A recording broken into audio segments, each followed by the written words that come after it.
Sir, supreme సంచలన నిర్ణయాలు, మత వివాదాలు, సీఎంపై షాకింగ్ కామెంట్స్. సుప్రీంకోర్టు ముందు మతపరమైన చాలా అంశాలు, మతపరమైన అంశాలను ప్రత్యేకించి ఎందుకు చెప్పాల్సి వస్తుందంటే ఆర్ఎస్ఎస్ శతవార్షికోత్సవం చేసుకుంటుంది. నిన్న కూడా మోహన్ భగవత్ గారు ఎక్కడో మాట్లాడుతూ భారతదేశంలో ఉన్న ప్రతి వాళ్ళు కూడా మాతో కలవాల్సిందే, ఎందుకంటే హిందూ మతం అనే దాంతో కలవకుండా కుదరదు, ఇది ఎసెన్షియల్గా బేసిక్గా హిందూ కాబట్టి అని ఆయన చెప్తున్నారు. కానీ అనేక సమస్యలు ఉన్నాయి సుప్రీంకోర్టు ముందు, ముఖ్యంగా అనేక అవి రాజ్యాంగపరమైనవి కూడా. ఒకటి శబరిమలలోకి మహిళలను వెళ్ళనివ్వాలా వద్దా, దీని మీద 2017-18లో తీర్పు ఇవ్వటం, ఆ తీర్పును మళ్ళీ సవాల్ చేయటం. తీర్పు ఏమని ఇచ్చారు, మహిళలు వెళ్ళొచ్చు, ఎందుకు వెళ్ళకూడదు అని వాళ్ళు తీర్పు ఇచ్చారు. కానీ అమలు చేయబోతున్నప్పటికీ మళ్ళీ దాని అభ్యంతరాలు వచ్చేసరికి దాన్ని మళ్ళీ పునఃపరిశీలనలాగా విస్తృతమైన ధర్మాసనానికి ఇచ్చారు. 2019లో బాబ్డే ఇచ్చారు చీఫ్ జస్టిస్గా ఉండగా. రంజన్ గొగోయ్ ధర్మాసనం దాన్ని ఏం పరిష్కరించలేదు, ఆయన సిజేఐగా ఉండగా. దాన్ని మరింత విస్తృత ధర్మాసనానికి అప్పగించి ఆయన వెళ్ళిపోయారు.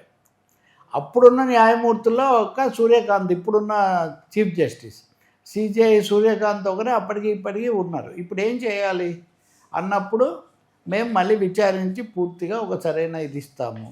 అయితే ఇది ఒక్క కేరళకు శబరిమల దానికే పరిమితం కాదు.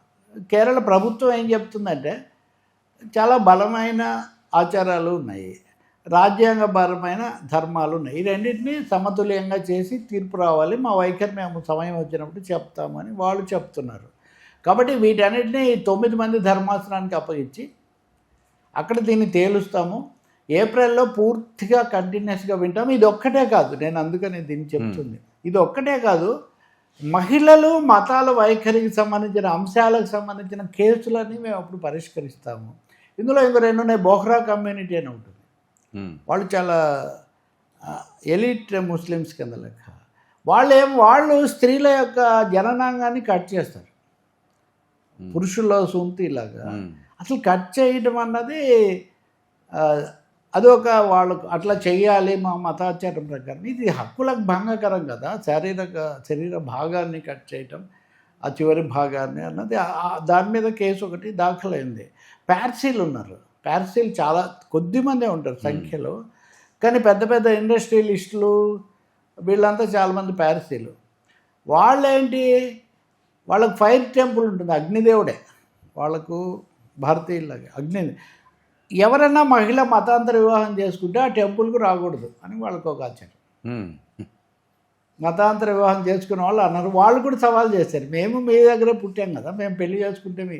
సో ఇలాంటివి చాలా ఉన్నాయి. మేము ఇప్పుడు ఇంకా హిందూ మతంలో కూడా ఎవరైనా పెడితే పెట్టవచ్చు. ఇవన్నీ కూడా మేము ఏప్రిల్లో, అంతమంది తలాక్ లాంటివి ఉన్నాయి, ఇవన్నీ మేము ఏప్రిల్లో ఒకేసారి ఒక్క దఫాతో వీటన్నింటినీ పరిష్కారం చేస్తాము. దానికోసం చాలా పెద్ద 9 మందితో ధర్మాసనం వేసామన్నారు. ఇవే కాకుండా ఇంకో 2-3 ఉన్నాయి.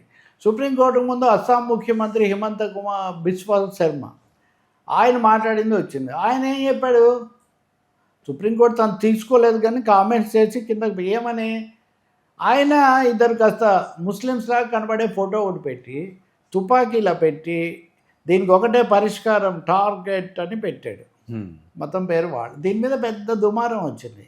ప్రతిపక్షాలు కొంతమంది ఇతరులు కూడా కేసు వేశారు సుప్రీంకోర్టులో. వేస్తే నిన్న ధర్మాసనం వాటిని విచారించింది. నిజమే, ఇదంతా మీరు చెప్తున్నట్టుగా లౌకికంగా ఉండాలి, ఒక మతాన్ని ఉద్దేశించి ఇలాంటివి చేయకూడదు, వీటన్నిటితో మేము ఏకీభవిస్తున్నాము. కానీ సెక్షన్ 164 ప్రకారం హైకోర్టు, 32 ప్రకారం సుప్రీంకోర్టు ఒకటే అధికారం కలిగి ఉన్నాయి. మీరు ఇవి హైకోర్టులో మీరు పెట్టండి, ఎన్నికలు వచ్చాయంటే చాలు సుప్రీంకోర్టు ఒక యుద్ధరంగంలాగా మారిపోతుంది. అన్నీ మా దగ్గరికి వస్తున్నాయి. పెద్ద కామెంట్ కూడా చేశారు, సుప్రీంకోర్టుకు వస్తే ఎక్కువ పబ్లిసిటీ వస్తుందని భావిస్తున్నట్టుగా ఉన్నారు, మీరు హైకోర్టుకి వెళ్ళండి. కాదండి, ఇలా మాట్లాడితే నిరుత్సాహపడతారు కదా అంటే, మేము ఇక్కడ విచారిస్తే హైకోర్టులు నిరుత్సాహపడతాయి, మీరు హైకోర్టుకి వెళ్ళి చెయ్యండి అని చెప్పి. ఇది కూడా ఒక విధంగా దీన్ని కొనసాగింపు, మత సమస్య కదా ఇది కూడా. కాబట్టి ఇలాంటివన్నీ రాబోతున్నాయి. ఇంకోటి, పరిశ్రమ అంటే నిర్వచనం ఏంటి, ప్రభుత్వ సంస్థలు ఇవన్నీ పరిశ్రమ కిందకి వస్తాయో లేదా, ఇది కూడా మేము ఇవన్నీ మౌలికమైనవే వర్మ.